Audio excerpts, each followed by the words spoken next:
The best called YouTube channel, some have the said. best YouTube channel in the We universe. found it. What company has forever lost your business and why? Dick's Sporting Goods. Oh, this I is a wanna good go question. back. I gotta think about Never go this. back. Dick's Sporting Goods? Why, Kyle? What was that? I went there to spend like a lot of money one day. We needed lots of stuff. I didn't get the name of the company. Dick's I'm Sporting sorry. Goods. Which one? Dick's Okay. Sporting Goods. I went there to spend a lot of money one day. I had a list of things that needed buying, and it was like $3,000 worth of stuff. It was a bunch of stuff. I needed like lots of shit. Among it was like an air hockey table and a ping pong table. There was lots of stuff. I was buying big things, and I couldn't find anybody to fucking help me. And I was just like, "Hey, I need some assistance. I want to buy that weight machine, and I want to buy that bench press." And over in the other section, there's 2 or 3 table games that I'm going to be buying too. I was like, someone needs some help loading things, and so I'm trying to like let her know I'm here to buy $3 or $4 worth of shit. It's real heavy. I'm gonna need like 2 guys. Like I'm gonna need somebody with a scanner gun and a hand truck, and like nothing ever came of it. And I stood there for like 25 minutes, and I like had a bit of a meltdown. Said. Describe the meltdown. I was like, this is absurd. She's like, well, they'll be here any minute. And I'm just like, where have they been? She said, they're in the back. I was like, I'm leaving. I was like, I'm here to buy. I was here to buy like this and this and this and this. I was like, I'm not buying any of it here. I'll never come here again. No. And she's like, well, they'll be right out. I'm like, but I'm leaving. I'm leaving. They can come out, but I'm not going to be here. That's what I'm saying. I think I even tweeted at Dick's Sporting Goods, and I was like, fuck you. I'll never. I haven't been back, but I did go somewhere else and bought all. I did buy all that shit. I had a bunch of stuff that it really upset me. I was like, I'm here to do some business, and I can't get them to do their end of it, which is pretty much just take my money and give me their things. I've got 2. One, of course, is Dr. Mann, the dentist in Cary, North Carolina, that just ran too late. Consistently ran late. I've told this story before. I worked with him. I was like, hey, when are you guys on schedule? Schedule me for then. Oh, right after lunch. Got fired. I fired him. It's fucking run your shit better. But the other one is Gunner Optics, the sunglasses. These fuckers hurt my feelings. Like, What'd they do? So I was at Call of Duty XP, and I was like a competitor at the event, the first one. And at the time, one of the ways to qualify was to like do really well in these online events. They'd run them for like 24 hours, and someone got like the most kills in TDM or something. And then he reached out to me, T-Mart, and another guy, maybe Fearcrads, but I'm not sure, and said, hey, let's be a team. We'll go together and whatever. So I'm there, and I'm picking up like my competitor gear, which includes like like shirt with my like a high performance fabric shirt that all the pro gamers wear, and with my name on it, and like some Gunner Optics and some other swag and like a bag. And I'm standing in line, and they help, like the line is slow. Yeah, they're going through helping one guy and the next guy and the next guy. There's like 20 people in front of me, and it takes everyone like 2 minutes, you know. So I'm just waiting and waiting, and when they get to me, they help the guy behind me, and it's like, the fuck. And then they help the guy behind him. And then they help the guy, and I tap, tap, tap on the shoulder, like, hey, it seems like you skipped me. And they're like, no, this line is just for competitors. And I'm like, I am a competitor. Like, check my name, it's on the list. And I get this, like, sure it is. Yeah, right. Like I'm faking or something. And it's like, you fucking ageist, you know? Like you fucking skipped over me because I'm like, I don't know, 38 at the time. And, you know, they're just like not having it. And I eventually like, look at it, like, check my name, it's on the thing. And then they like begrudgingly, there was no like, oh, I'm so sorry. You know, I thought you were here with someone, like somene's dad. Like, I guess you meet the minimum requirements. So yeah. give them this $8 sunglasses that we paid $2 for. Yeah, those guys are just they like cum bucket, scummy, skeezy cocksuckers. They reluctantly gave me my stuff, and they were just like total dicks about it. So years later, I was at an event with, I think either Envy or Optic was holding it. And they did like I don't know, Envy versus Optic, like at the Optic House or something like that. And they invited me along. Not because I'm a pro gamer, obviously, but because, you know, like, at the time, if you put my name on a Call of Duty event, it would draw a few more eyeballs than maybe it would have otherwise.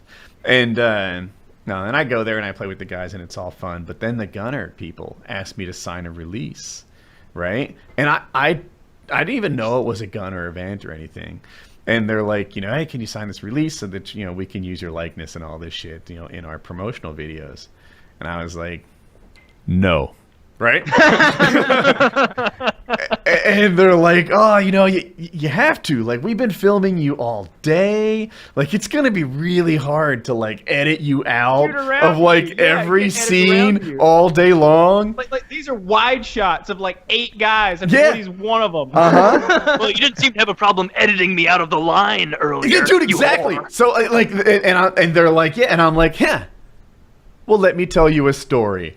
Once upon a time, I was at a Call of Duty XP event and just like fucking laid it all out there like I just did. They skipped over me. Next guy, next guy, next guy. And I'm not quite over it. And they're like, oh, could you just sign? No. And, and I didn't sign, and they had to edit me out of all their shit. And it wasn't like they just blurred my face or anything. They just didn't use any scenes that I was in.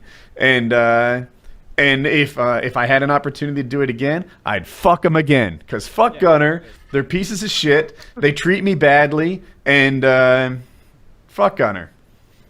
Yeah, they've treated other people that I like poorly. I don't like Gunner. They always kissed. See, this is something I really hate. This goes back to why I don't like some other people that I won't mention. I hate it when people treat my friends badly and are nice to me. And I see that disparity, and I know that there's no reason for it to exist other than their own greed and what they're trying to extract from me. It just shows they just don't value this person over here at all. They just value what I can maybe do for them, and whatever it may be. And I hate that so much. I immediately hate you with a burning passion of hate, and I want you to do poorly at all things, and get in a car accident and get injured bad. I want you to not be able to get erections and your wife to leave you or something. I hate that. I hate it. Jesus. I'm sorry. When I talk, it silenced you, but that was some good shit, Kyle. Are gunner optics still around? The one that I won't go to is Macaroni Grill, because I got hair in my food there, but it was 2 different kinds of hair. At the same time, not a clear pube and then a clear head hair. No, there was a black hair. You might be like, oh, how do you know that wasn't your hair? Because my hair is dark brown.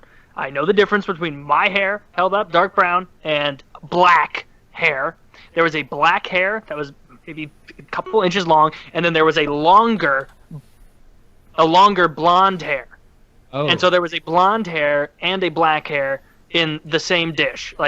There's probably none of it in the actual food because it was just like a burger. It was just so many years ago. Poured over my cottage pie. What the fuck was happening back there? Yeah, it was disgusting. But nothing ever came of it really. I just was I ate part of the food and I was like, yeah, I found hair on my plate, and they were like, oh my god, I'm sorry. Do you want me to bring you another one? And I was like, no, this is the last time I'll come here, because one hair I could be like, okay, maybe there's just some Mexican in the back didn't put their hairnet on, so there's a straight black hair there or something. But no, it was a blonde and a black hair, so there was a lot of recklessness and clearly someone not putting the food where it should be, because there shouldn't be 2 people with their heads directly over my plate at any time. Meanwhile, you missed the poor cook who just didn't wear their hairnet that day, and they got a blonde mohawk or something like that, and just that's all that happened. He just got 2 color. He got 2-toned hair. Yeah, I wouldn't like it either.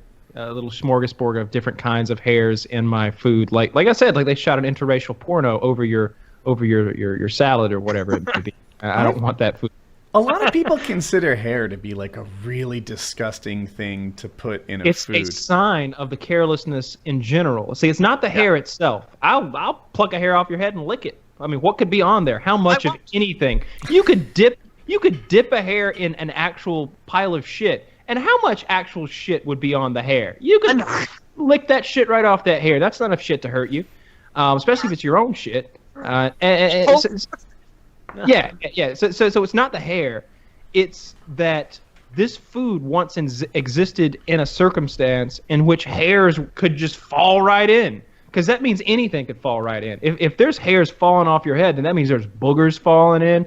There's little eye boogers, those little things you wipe away in the morning and flick away into just somewhere into your room. Those might be in your food. maybe some earwax. God knows what could be in there. He doesn't have a hairnet on. He's not safeguarding your food. It's moving around, and there's 2 different kinds of hair. That means that 2 different dirty people handle your food outside the rare 2-toned chef circumstance. But you're right. It's not necessarily the hair itself, but rather what the hair is indicative of like, okay, does this mean that like my chicken patty or whatever fucking dish it is, that this slid off the plate onto like the metal surface you're cooking on and got some hair, but you just thought, fuck it, I put it back on the plate. Like, I don't think anybody was standing over my plate like scratching feverishly on their hair. It just shows like, you know, if you were careful, this wouldn't have happened. Certainly not twice from 2 different people. So I had that waitress that time who smelled like shit. I didn't, but that didn't really turn me against Ruby Tuesdays. I've been back to Ruby Tuesdays since. They've got a great garden bar, but she smelled like feces. Ugh. I like Ruby Tuesday. That's disappointing. It's like a less good TGI Friday. I don't like Ruby Tuesdays. I find most of their food to be like greasy based. You know, I find it all to be frozen dinners that they're heating up, just like most restaurants of that class. But they have a nice salad bar. Okay. Yeah, I put Ruby Tuesday like, I don't know, above fast food, but definitely below TGI Fridays, which I legitimately think TGI Fridays has some, like, some of their food's really good. Their burgers are really good. I've never had their ribs. Guys. Look pretty good. If I'm in that category that's above fast food but below like an Outback Steakhouse or a Red Lobster, then I'm gonna go to Five Guys because it's gonna be really good fast food. Because to me, that's better than like sit down at a restaurant and pretend like it's good food, but it's really microwave dinners like it's Applebee's or something. You mentioning Red Lobster, another perfect example of a place I will no longer patronize because I've been. It was years ago the last time I went to Red Lobster, and their cheddar biscuits are fantastic. That's the redeeming quality there. They're good. You can buy the mix. I order. Yeah, we've had the mix before, and I've got it upstairs. Home. But that's so funny. We both have those. But yeah, that's redeemable. That's good. That's the whole reason to go there. Red Lobster, the last time I went, I must have been still in high school. I ordered crab legs, snow crab legs, because that's what I order every time I go to a seafood place that has it, because it's my fucking favorite. And usually when you get a good snow crab, like, you know, about the size of the leg, when you break it, there's maybe a little space on either side where the meat is, and it doesn't quite fill it up all the way, that whole cavity, maybe. Yeah. Most of it, like when you pull it out, it's near the size of where you pulled it from. I swear to fucking God, there was a cheap chef in the back room at this Red Lobster taking a syringe, like putting it into the crab and like pulling the meat out so we could like redistribute it into other crabs to save money, because I've never opened so many perfect like cracks, perfect clean cracks, only to like look in both sides and be like, huh, well, I guess someone beat me to it. Jesus. Like, and then crack another one open. Fucking nothing. Like the little paltry, dry scraps. Like, you need your crab to be moist, not dry. It was the saddest crab I've ever eaten. So I'm glad you mentioned that. So Red Robin's great. Red Lobster would take my top spot of a restaurant I will no longer go to because their crab is pathetic. Red Lobster